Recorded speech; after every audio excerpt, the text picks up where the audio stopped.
dear parents, families, friends and guests of today's Classic Orchestra Music Studios recital.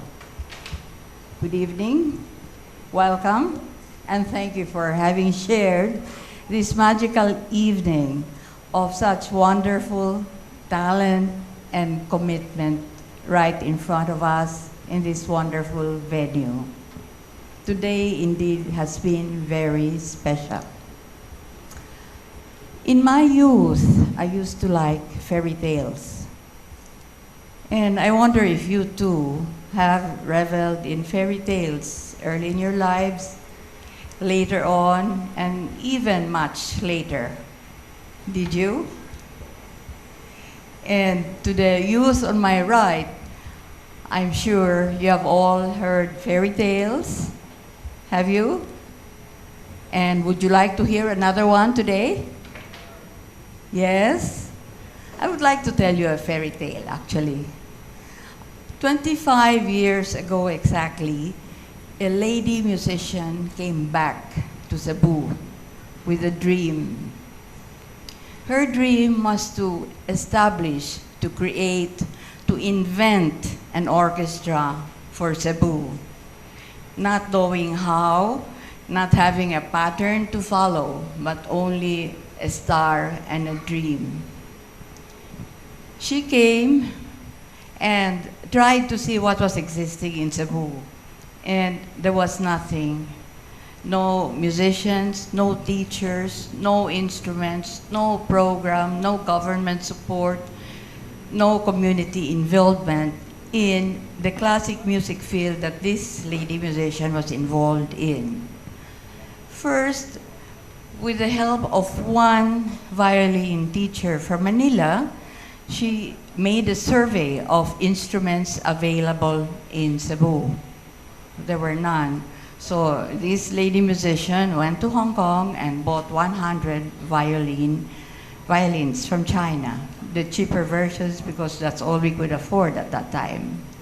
And then with this violin teacher and some colleagues, she went around looking for young talent to teach all over Cebu.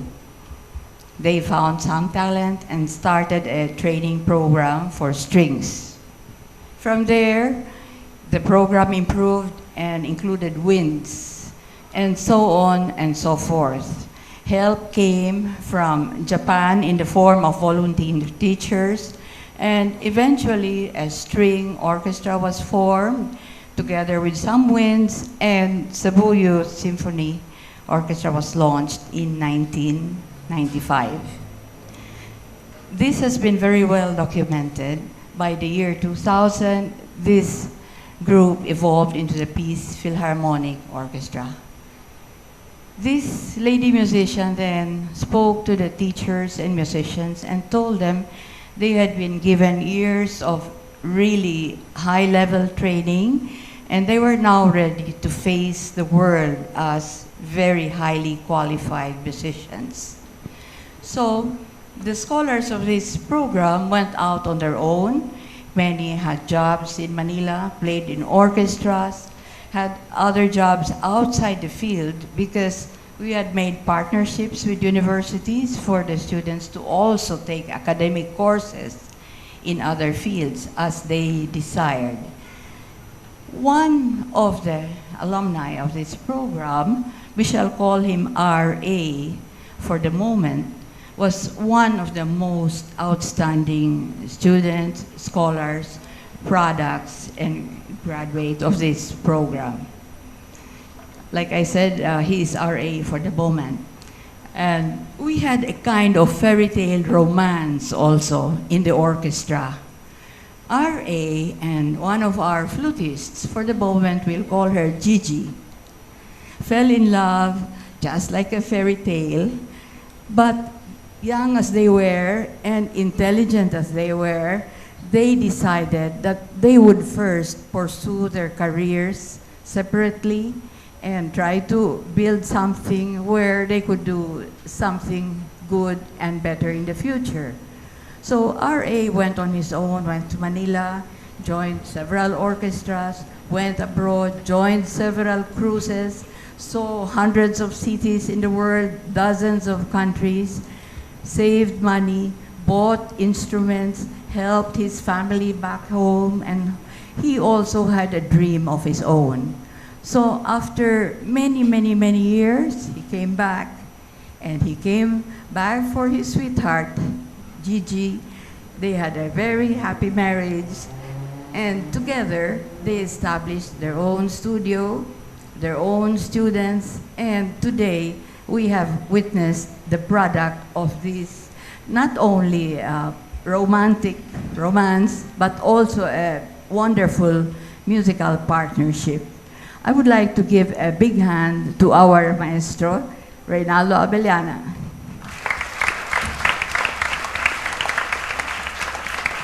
And his wife and musical partner, Aldine, Gigi, already. So she's Geraldine Galindo Abellana. And together they have a little daughter, Angel. She's around, I don't know, somewhere. I saw her earlier. Where are you, Angel? And, okay. And so imagine, little Angel is a product of this union, and her parents I consider my own musical children. So their pupils, who are all the young musicians on stage, I consider you my musical grandchildren.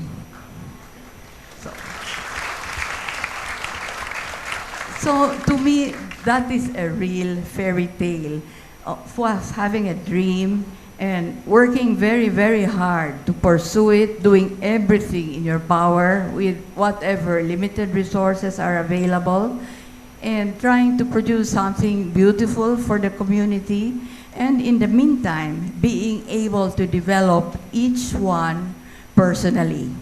So us in the audience who have enjoyed the products of this hard training have to realize that anyone who is up on that stage has worked for hours and hours and hours of great sacrifice, great practice, and giving up many things, maybe sports and internet and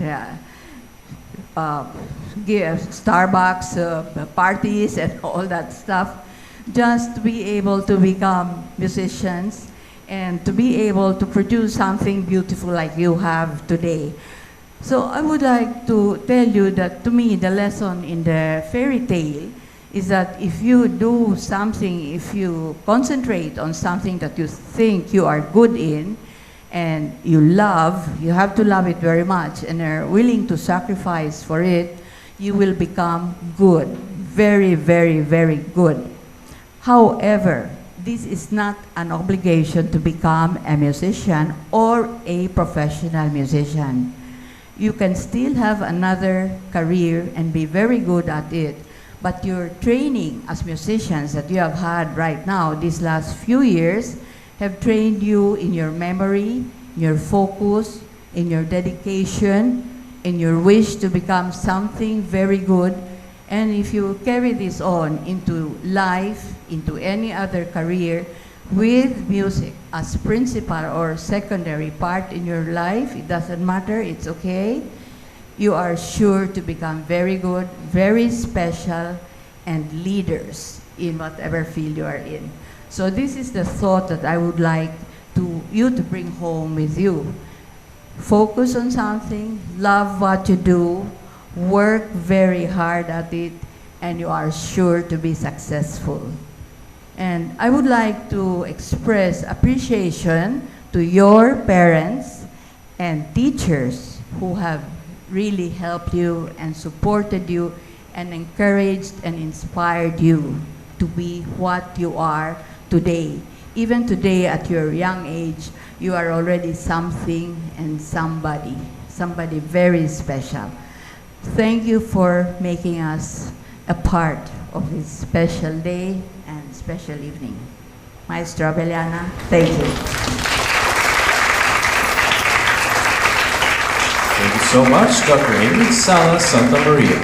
Friends, this concludes Soundtracks of Summer, Classic Orchestra Music Studio's 9th Recital. See you on the 10th, Good afternoon and God bless us all.